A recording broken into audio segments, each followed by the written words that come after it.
काय उठवायली मला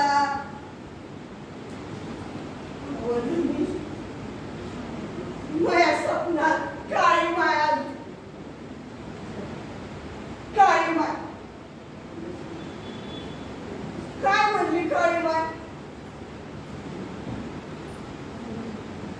काळी माय म्हणली पुरा ढोराले पाणी नाही खायले अन्न नाही विहिरीत पाणी नाही एवढं कशा पाहिलं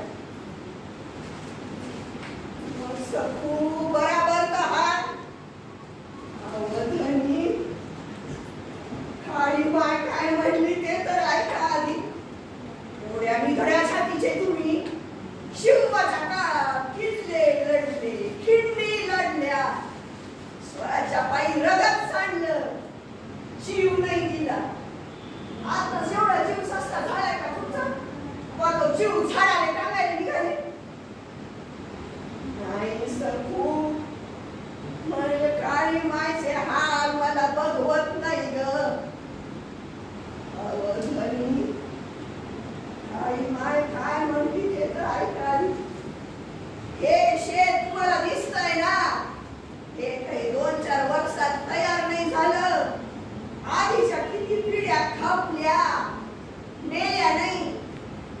तुम्ही तर उठू जीव द्यायला निघाले काळी माय आपल्याला जागा करायला आली गावातला हर्या गेला पिंग्या गेला दगडू गेला त्यांनी जीव दिला पण काही प्रश्न सुटला का सांगा त्यांनी जीव दिला त्यांच्या माय बापानी पोरांनी काय करायचं त्यांनी बी जीव द्यायचा त्यांच्यासारखं सकू अगं सकू म्हणती ते पटतं मला हातातलं निष्ठू जात ना हाती काहीच लागत नाही ना असं वाटतं हा जीव बी नको हे धन धान्य बी नको ग सपन पाहिलं होतं ग शेत पिकन आपला संजू चांगला शिकन आपली संगीता ऑफिसरी होईल पण मागल्या वर्षी सगळं शेत पाण्यानं भरून गेलं ग या वर्षी पावसानं पाठ फिरवली ग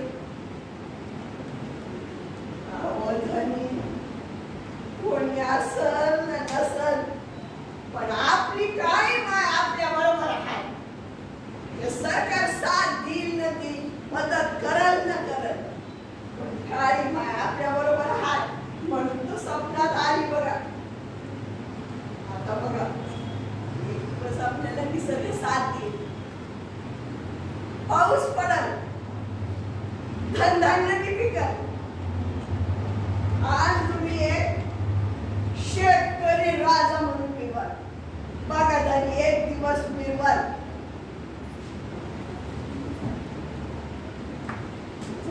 आता मला बी पटायला लागलं बघ आपल्याला या काळी मायला साथ दिली या पुढे बी दे गावात दवंडी पिटतो मी सांगतो आता हा जीव झाडाला नाही टाकायचा काठ मारणे जगायचं शेतकरी राजा चिंताच मिटली बघा धनी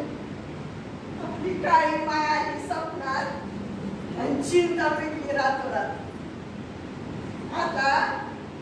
तुम्ही शांत मनाने निजा बरं निजा